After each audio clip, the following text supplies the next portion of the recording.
First question is, in the proof about Moshiach from the prophecy of Bilam, brings from King David as Moshiach Harishon, the first Moshiach.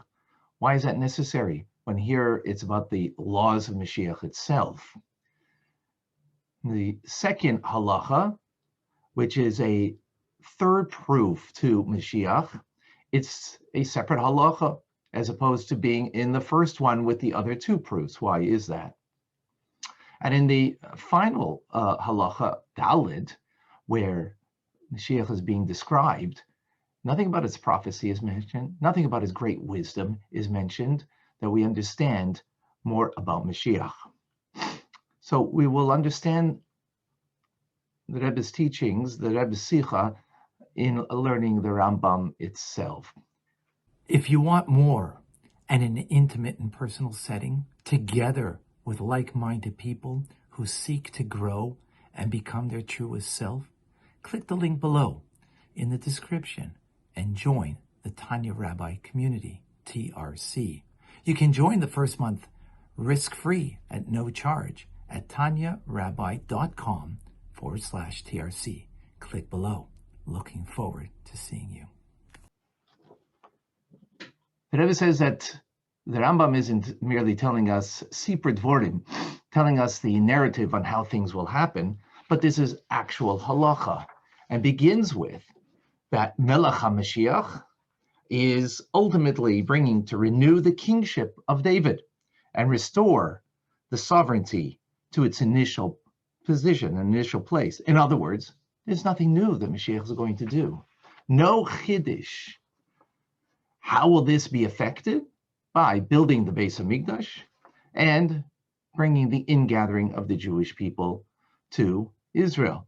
And as a result of that, that will enable us that we can fulfill Torah and mitzvahs as they are stated in the Torah in its fullest manner. Now in Golus, we are lacking. We are lacking the fulfillment of all of Torah and mitzvahs, and this is what Mashiach is going to bring to us. Shleimus halachos u'mitzvahs ha'Torah. He will return that to the Jewish people. This then becomes the definition of Mashiach, and this is ultimately what we need to believe in. Then the Rambam continues. It says that someone who doesn't believe this, she'eino mamin boi, this is all in the first halacha, and isn't waiting for him. Not only is he a non-believer in all of the prophets, but also in Moshe Rabbeinu. Now, this seems to be a question of belief and doesn't belong here, but belongs in Hilchos Tshuva. The Rebbe says no, because the main emphasis over here is about what we need to believe in, and therefore the Rambam mentions this here. Then the Rambam continues, and he brings proofs.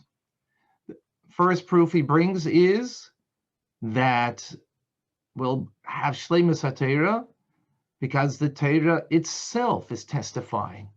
How will we have this? Because ultimately the Jewish people will come back to Eretz Yisrael, as the verse says, V'shov Hashem Elokecha b'kibbutzecha, that Hashem will return the Jewish people to the land.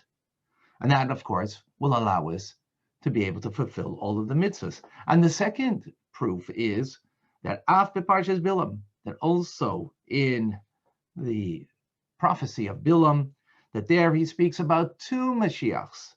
The first Mashiach, the King David, who brought salvation to the Jewish people from their difficulties, and then there will be the final one, who will be Melech HaMashiach, that he will bring back everything again to its original state, the way it was formerly.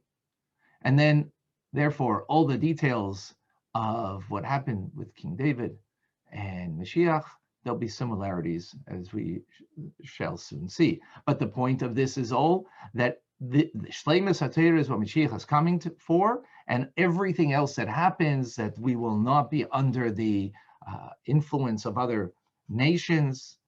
We will be, on the contrary, influence them. This was all a teitzah. This is all a consequence of the fact that we will be fulfilling Torah and mitzvahs in its fullest manner.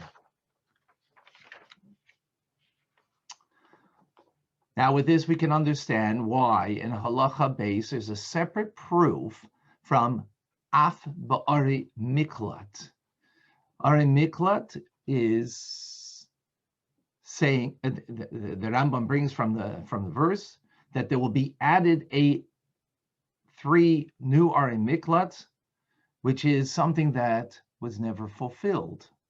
In other words, the Torah itself is telling us over here that there has to come a time where Torah and mitzvahs has to be fulfilled to its proper manner, because the Torah would not give us a commandment and that we would not have a way to fulfill it. So there will be that time. And that is the novelty in this halacha, is that Torah itself is telling us that it is incomplete, the mitzvah of Ari Miklat, and that will only be fulfilled in the times of Moshiach.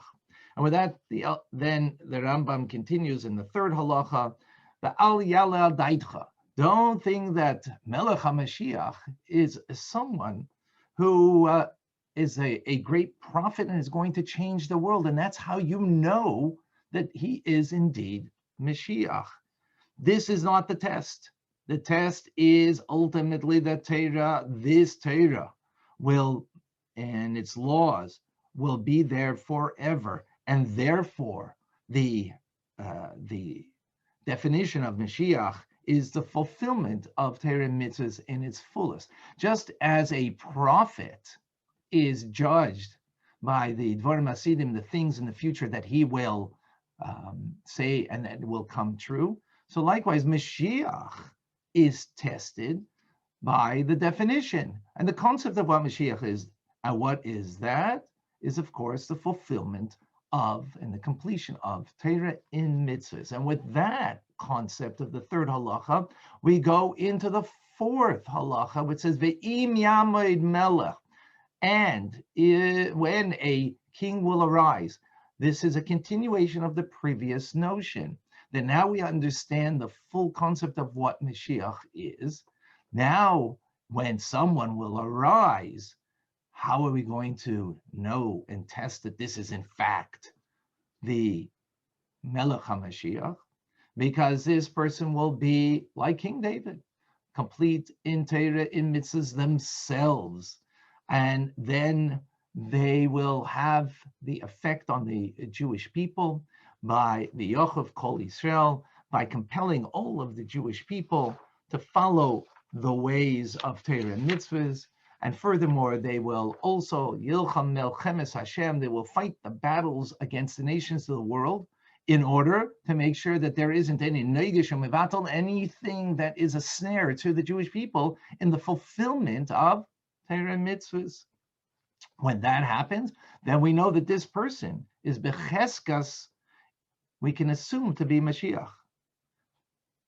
However, only when there is completion to the fulfillment of Torah and mitzvahs in actuality. In other words, as Rambam continues, Im also, if he did all of this, the Yitzliach and was successful and conquered the nations around, and then built the Beis HaMikdash, run a Beis HaMikdash, and gathered all of the ingatherings of the Jewish people, then we know that this is Mashiach, Vadai, most definitely Mashiach. And then we will have Chayzrim Kol HaMishpatim, that all of the laws will return, as all of the mitzvahs are detailed in the Torah, which means Shleimus v'halachas v'kiyum ha'mitzvah v'poel, that in actuality there will be a completion to all of Jewish law and of the mitzvahs. Then the Rebbe rather, adds that the first 4 proofs of Bilam, in Bilam's prophecy, are in sync with the 4 things that Mashiach has to do. The 4 things that a Mashiach has to do, that is in the 4th halacha. And briefly, the 4 ideas are that David and Mashiach, who they are themselves.